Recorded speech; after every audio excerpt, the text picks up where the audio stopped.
اپنی بے خبری پہ لعنت بھیجتا وہ اپنا موبائل آن کرنے لگا۔ موبائل آن کرنے کے بعد اس سے پہلے کہ وہ حویلی کال کرتا، حماس اور حسن صاحب کے نمبر سے آنے والی لاتعداد کالز دیکھ کے اس کی پیشانی پہ الجھن سی شکنے سی نمودار ہوئی۔ اتنی کالز اور اتنے میسیجز، وہ بڑبڑاتے ہوئے میسیجز کو دیکھنے لگا۔ جب پہلے ہی میسیج پہ اسے محسوس ہوا کہ ایک تیز رفتار ٹرین بہت برق رفتاری سے اس کے وجود کو کچل گئی ہے۔ عائشہ ہیز بین کڈنیپڈ۔ اس کو فضا میں آکسیجن کی مقدار کم محسوس ہونے لگی تو اس نے بے ساختہ کانپتے ہاتھوں کے ساتھ ٹائپ کی نوٹ ڈگری کی۔ Rabbani has taken Ayesha to his farm house. دوسرے پیغام کو دیکھ کے اس کا دل بند ہونے لگا۔ اسے آج محسوس ہوا کہ جسم سے روح کے نکلنے کی اذیت کیا ہوتی ہے۔ وہ اس لمحے اڑ کے اس تک پہنچنا چاہتا تھا لیکن وہ اپنے وجود کو ہلا بھی نہیں پا رہا تھا۔ لیکن تیز سے میسیج کو دیکھے اس نے اپنے بے جان وجود کو بمشکل سمیٹتے ہوئے حرکت کرنے کی کوشش کی تو اسے احساس ہوا کہ اس کا پورا وجود کسی انجانے اور ناقابل تلافی نقصان کے خدشے سے لرز رہا تھا۔ شی نیڈس یو، یہ 3 لفظ نہیں تھے بلکہ یہ امریکہ میں بیٹھے اس شخص کے لیے دوبارہ خود کو جوڑنے کے لیے پیوند کا کام کر رہے تھے جو اپنے اس خاندان کو دشمنوں سے بچانے کے لیے اپنی محبت کو اس کی رضا کے لیے چھوڑ آیا تھا۔ اسے نہیں پتا تھا کہ اس نے کس قدر منتشر صاحب اور ربانی کو سوچتے ہوئے مشتعل دل اور دماغ کے ساتھ کتنی مشکل سے ارجنٹ سیٹ بک کروائی تھی اور پاکستان کے لیے روانہ ہوا تھا۔ یہ سب اس کے لیے کرنا بہت مشکل ہوتا تھا جو وہ فورن سروسز میں نہ ہوتا، لیکن اس کی جاب اس کے لیے اس وقت ایک نعمت کی طرح کام آئی تھی۔ اور کچھ ہی گھنٹوں کے بعد وہ جہاز میں بیٹھا اپنی بیوی کی جان اور عزت کی سلامتی کی دعا کر رہا تھا۔ وہ جانتا تھا کہ آدھے اتنے گھنٹے قبل کیے گئے میسیجز کو کچھ گھنٹے قبل پڑھنے کے بعد وہ جب تک پاکستان پہنچے گا تو کچھ بھی ہو چکا ہوگا، لیکن اسے خدا پہ یقین تھا جو اسے اس حال میں مایوس اور نا امید نہیں کرے گا اور اس کی بیوی کی عزت کی حفاظت کرے گا۔ اس کے باوجود وہ اس کے لیے جانا چاہتا تھا کیونکہ وہ یہ بھی جانتا تھا کہ اس لمحے اسے فقط بس اسی کی ضرورت تھی۔ سین چینج۔ ایک بار پھر سے ایک سوگواری کی کیفیت حویلی والوں پہ چھا گئی تھی، لیکن اب کی بار یہ سوگواری بہت جان گسر تھی کیونکہ بات حویلی کی عزت کی تھی جس پہ دن دہاڑے ہاتھ ڈالنے کی کوشش کی گئی تھی۔ لال حویلی میں موجود نورے اپنی اماں اور ساس کے درمیان بیٹھی انہیں تسلی دینے کی کوشش کر رہی تھی جو مسلسل روتے ہوئے عائشہ کی زندگی اور عزت کی سلامتی کے لیے دعا گو تھی۔ میں نے کہا تھا حسن صاحب سے کہ یہ سیاست کی گندی راہ چھوڑ دے کیونکہ اس سے سوائے ذلت اور موت کے کچھ نہیں ملتا، لیکن انہوں نے میری ایک نہ سنی بلکہ میرے بیٹے کو بھی اس گن میں لے گئے جس کا انجام میری معصوم بچی بھگت رہی ہے۔ اکبر بیگم گریہ زاری کرتی پھوٹ پھوٹ کے رونے لگی جبکہ ان کی بات سن کے نہ جانے کیوں نورے نظریں تھی چرا گئی۔ پھپھو سرکار آپ یوں رو رو کے پریشان مت ہو، طاہر سرکار اور حماس نکلے ہوئے ہیں، انشاءاللہ عائشہ کو کچھ نہیں ہوگا۔ وہ خود بھی عائشہ کے لیے بہت پریشان تھی اس لیے سچے دل سے بولی، لیکن افضل بیگم ایک ماں تھی، اس کے دل کو تب تک سکون نہ آنے والا تھا جب تک وہ اپنی بیٹی کو اپنی آنکھوں کے سامنے زندہ سلامت نہ دیکھ لیتی، جبکہ دوسری جانب بھی ایک ماں تھی جو جانتی تھی کہ اغوا ہونے والی ان کی بہو ان کے بیٹے کی زندگی کی ضمانت تھی اور ایسے میں بیٹے کی غیر موجودگی میں اسے کچھ ہو جاتا تو وہ بیٹے کو کیا جواب دیتی۔ سب اپنی اپنی سوچوں اور دکھوں میں گم ہوتے ہوئے فقط عائشہ کے بنا کسی ناقابل تلافی نقصان کے گھر واپسی کے لیے دعا گو تھے۔ 3 چینج۔ وہ ہاتھ اس کی گردن کی طرف لے جاتا، آنکھوں میں ایک ہوس اور محسوس کن تاثر لیے اس کے لٹے کی مانند سفید پڑتے چہرے کو دیکھتا جا رہا تھا جب اچانک گولیوں کی ٹر ٹر ٹر سے گویا زمین کانپ اٹھی تھی۔ وہ جو اس کے لمس کی غلاظت سے خائف اپنی آنکھیں میچ گئی تھی، گولیوں کی گونج پہ ایک جھٹکے سے آنکھیں کھولتی بے چینی سے ادھر ادھر دیکھنے لگی، لیکن بند کمرہ اور سامنے کھڑے نفوس کو ہنوز وہی دیکھ کے اس کی خوبصورت آنکھوں میں جلنے والی امید کی جوت بجھ سی گئی۔ چیک کرو جلدی سے باہر۔ اس کی حرکات و سکنات سے بے خبر وہ مڑتا ہوا جلدی سے اپنے پیچھے کھڑے آدمی سے مخاطب ہوا تو وہ بڑبڑاتا ہوا تیزی سے دروازے کی جانب بڑھا، لیکن اگلے ہی لمحے اڑتا ہوا زمین پہ کمر کے بل جا گرا۔ اس اچانک حملے پہ وہاں موجود ربانی اور تبریز سمیت عائشہ نے بھی ایک جھٹکے سے دروازے کی جانب دیکھا جہاں وہ سیاہ جینس کے ساتھ سیاہ شرٹ اور سیاہ کوٹ میں ملبوس، ہاتھوں میں بلیٹا پسٹل تھامے آگے بن آگ بنا کھڑا تھا۔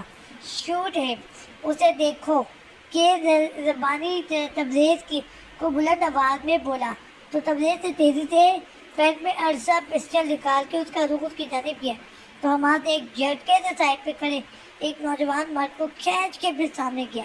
نو اسٹاپ اٹ! اس نوجوان مرد کو دیکھ کے زبانی کا رنگ سیاہ پڑ چکا تھا۔ وہ پہلے بھی دگنی شدت کے ساتھ ڈالا تو نشانہ لیتے تبریز نے بر وقت پسٹل کا رخ چھت کی جانب کیا، جس کے سبب گولی چھت میں پیوست ہوتی عجیب سی آواز پیدا کر گئی۔ کیا کہا تھا تو نے کہ تیرے بیٹے تک پہنچنے سے قبل تو میری بہن کو تباہ کرے گا؟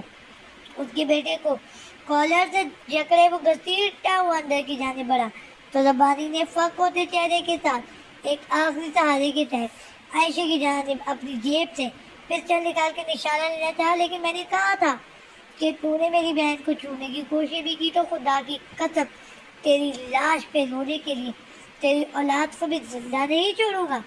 اسے عائشہ کی جانب بڑھتا دیکھ کے وہ پہلے سے بھی زیادہ بلند اور وحشت زدہ آواز میں ڈاڑا اور ہاتھ میں پکڑے اس کے بیٹے کے کالر کو ایک جھٹکے سے چھوڑتے ہوئے اس کی جانب دھکیلا تو ربانی نے فوراً بیٹے کی تمام کو تھام کر حماس کی جانب دیکھا تو انہیں آنکھیں جیسے گونگ سی ہو گئی۔ نہیں حماس خان زادہ، میرے بیٹے کو مت مارنا! اس کے ہاتھ میں پکڑی پسٹل کا رخ اس کی جانب دیکھ کے وہ فوراً گر گیا، لیکن اس نے اثر لیے بغیر ٹریگر پہ انگلی رکھی۔ اور میں خدا کی قسم کھانے کے بعد اپنی بات سے مکرتا نہیں، سرد لہجے میں بول کے اس نے ٹریگر پہ دباؤ ڈالا تو ایک شعلہ سا نکلا جو ربانی کے ہاتھوں میں موجود اس کے جوان بیٹے کے جسم میں پیوست ہوتا اس کا ناطا زندگی سے توڑ گیا۔ حماس خان زادہ اپنے ہاتھوں میں موجود بیٹے کا خون آلودہ وجود دیکھ کے وہ غم و غصے سے پاگل ہوتا عائشہ کی جانب لپکا ہی تھا جب حماس کی پسٹل سے دو شعلے نکلے اور زبانی کی دونوں پنڈلیوں کو نکارا بناتے چلے گئے۔ یہ میری بہن کو ہراس کرنے کے لیے بے رحم انداز میں کہتا وہ ایک گولی اپنے آدمیوں کے نرغے میں موجود تبریز کے پیٹ اور دوسری گولی ربانی کے سینے پہ چلاتا عائشہ کی جانب بڑھا جو اس کی پہلی گولی چلانے پہ ہی حواس کھو چکی تھی۔ بے تاثر چہرے اور سرخ ہوتی سرمئی آنکھوں کے ساتھ حواس سے بیگانے عائشہ کو وہ ہاتھ پیروں کو کھولتا وہ شدت ضبط سے سوکھ پڑتے چہرے کے ساتھ اس کے نازک ہونٹوں کو ٹیپ سے آزاد کرتا اپنی باہوں میں بھرنے لگا۔ سر، ان کا کیا کرنا ہے؟ اس نے کے آدمی نے ان سب کے بے جان وجود کو دیکھتے ہوئے استفسار کیا تو اس کی سرمئی آنکھوں میں گویا ایک بار پھر سے خون اترنے لگا۔ اب جو کرے گی پولیس کرے گی، کیونکہ لاشوں کو ٹھکانے لگانا یا لگوانا پولیس کا کام ہے۔ سپاٹ لہجے میں بولتا ہوا عائشہ کی وجود کو اپنے سیاہ کوٹ سے ڈھکتا اپنی باہوں میں لیے وہاں سے نکلتا چلا گیا، جبکہ وہاں بے جان پڑے بلال ربانی کی کھلی مگر بے تاثر آنکھیں اپنے بیٹے مالے جلی کی ربانی کی لاش پہ مرکوز بہت سے افسانے سنانے کی چاہ میں بے جان ہو چکی تھی۔ وہ عائشہ کے بے ہوش وجود کو لیے جب حویلی پہنچا تو گویا وہاں ایک ہلچل سی مچ گئی جسے وہ مشکل کنٹرول کرتا سب کو سمجھا بجھا کے فوراً شہر کی طرف روانہ ہوا، کیونکہ اسے حسن خان زادہ سے مل کے سارے میس کی رپورٹ دینا تھی اور اس کا سدباب بھی کرنا تھا۔ عائشہ کو جس لمحے ہوش آیا تھا اس وقت زینبی، اقدس بیگم اور سابندہ بیگم، زلیخا بیگم اور نورے اس کے پاس تھی۔ خالی نگاہوں سے کمرے اور ان کے چہروں کو دیکھنے کی بعد جب وہ رونا شروع ہوئی تو پھر ان شدتوں سے روئی کہ سب کی آنکھیں اشک بار ہو گئی۔ وہ بار بار روتی ہوئی اسی قیامت خیز لمحے کو سوچتی خوفزدہ ہو رہی تھی، جبکہ سب اسے اس فیس سے نکالنے کے لیے بہت نارمل انداز میں باتیں کر رہے تھے۔ ماں آپ اور بھوپو سرکار جا کر آرام کریں، میں عائشہ کے پاس ہوں۔ وہ جانتی تھی کہ گزرے یہ گھنٹے سب کے لیے کس قدر حساب شکت تھے، اس لیے وہ ان سب کو جانے کے کہتی اپنی طبیعت پر کے برخلاف نرمی سے گویا ہوئی عائشہ کو دیکھنے لگی، جسے کچھ دیر قبل سکون آور دوا دی گئی تھی کیونکہ اسے گھر واپس آئے ابھی کچھ گھنٹے ہونے والے تھے، لیکن وہ پرسکون نہیں ہو پا رہی تھی۔ پھر اس کے بے حد اصرار پہ سب اپنے اپنے کمروں میں چلے گئے، جبکہ وہ بیک گراؤنڈ سے ٹیک لگائے محبت سے عائشہ کا زرد چہرہ دیکھنے لگی۔ وہ اس کے چہرے کو دیکھتی سوچوں میں گم تھی جب اس کے موبائل کی رنگ ٹیون بجی اس کی نے اسکرین کی جانب دیکھا تو حماس کا نمبر جگمگا رہا تھا. اس نے تعجب سے گھڑی کو دیکھتے ہوئے کال پہ کی. السلام علیکم، حماس خان دادا اسپیکنگ. اس کی گمبھیر آواز اسپیکر سے گونجی تو اس نے بولنے سے اس پہ واپسی سلامتی بھیجی. کہاں ہے آپ اور اس وقت؟ اس کے سلام کا جواب دینے پہ اس نے بنا ہارے وال دریافت کی. سنجیدگی سے استفسار کیا تو اس کی پیشانی شکن آلود ہوئی. لانگ ڈرائیو پہ ہوں، خیریت؟ اس کے بے تکے اور بے موقع سوال پہ اس نے چڑے ہوئے انداز میں جواب دیا تو حماس نے ضبط سے موبائل کی جانب دیکھا اور پھر اسپیکر پہ ہاتھ رکھ کے ایمان کی جانب دیکھا. اتنا مشکل تجھے برداشت کرنا نہیں تھا جتنا بعض اوقات تمہاری بہن کی فضول گوئی کا کرنا ہو جاتا ہے. اس کی بات پہ ایک ٹینشن کا شکار ایمان بھی لہر بھر کو مدھم سا مسکرا دیا، لیکن کہا کچھ نہیں. نورے اب کہاں ہے؟ ایمان کو ٹکڑا لگا کے وہ واپس اس کی کال کی جانب متوجہ ہوا تو اس کی بھیلے تک لہجے پہ وہ فوراً جذبوز ہوئی. عائشہ کے پاس ہوں. آپ کے لہجے میں ایک شاکی پنسر تھا، گلا ہوا تھا. اس کے انداز میں ناگواری گزری. اچھا ایک کام کریں، میرا مطلب ہے کہ ہمارے کمرے میں جائیں. وہاں سائڈ ٹیبل پہ میری ایک بہت اہم فائل پڑی ہے، اس کی پکس تو مجھے سینڈ کر دیں.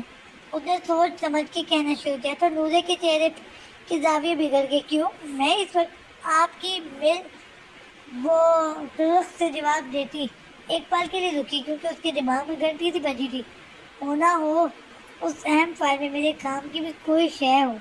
وہ دل ہی دل میں سوچنے لگی کہ کوئی ایسی غیر خبر مل جائے جس سے اس کے چینل کی ٹی آر پی ہائی ہو جائے گی تو کیا ہی بات ہو.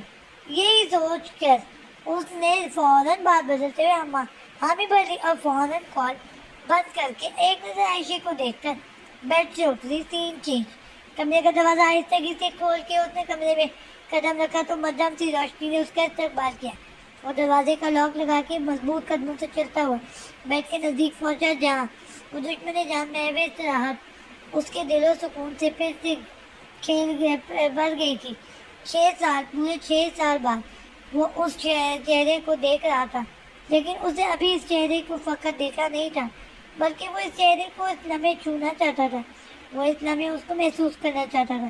وہ اس لمحے اس کو اپنے بےحد نزدیک لا کے اپنے اندر کی تڑپ اور بے چینی کو کم کرنا چاہتا تھا جو اس کی اغوا کا سن کے اس سے ہوئی تھی. وہ مزید آگے بڑھا اور اس کے نزدیک بیڈ پہ بیٹھا، اس کی جانب بھولے سے جھکا. نائٹ بھر کے مدھم سی روشنی میں اس نے دیکھا تھا کہ اس کی شادابیت چھلکاتا چہرہ اس لمحے زرد اور بے رنگ سا محسوس ہو رہا تھا. اس نے ہاتھ بڑھایا اور اس کی دائیں رخسار کو اولے سے چھوا. اس کا ہاتھ اس کے رخسار کو چھوٹا اب اس کی ہونٹوں کی جانب رینگنے لگا تو اس کے دل میں لگی آگ مزید بڑھنے لگی.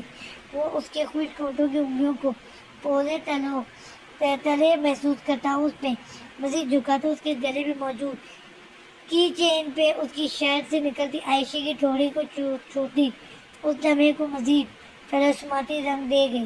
اس کی بے خبر وجود کو دیکھتے ہوئے وہ اپنے دل میں ابھرنے والی خواہش کو پورا کرنے کے لیے اس کے ہونٹوں پہ جھکا ہی تھا کہ نیند میں ڈوبی عائشہ کو جب اپنے چہرے پہ سرسراتا لمس محسوس ہوا تو اس کا ذہن پھر سے اس لمحے کو سوچتا خوف کا شکار ہوا. اس پہ مستعد کسی کا اس پہ جھکنا اور پھر اس کے ہونٹوں سے سلگتی ہوئی سانسوں کا لمس. وہ ایک جھٹکے کے ساتھ نیند سے جاگتی چیخی تو اس پہ جھکے. ایمان نے سرت سے اس کے ہونٹوں پر اپنا ہاتھ جمایا. عائشہ جذبات کی شدت سے چوٹ اس گوشی نما آواز پہ عائشہ کا مزاحمت پہ ہمارا وجود اسی زاویے پہ ساکت ہو گیا جاری ہے.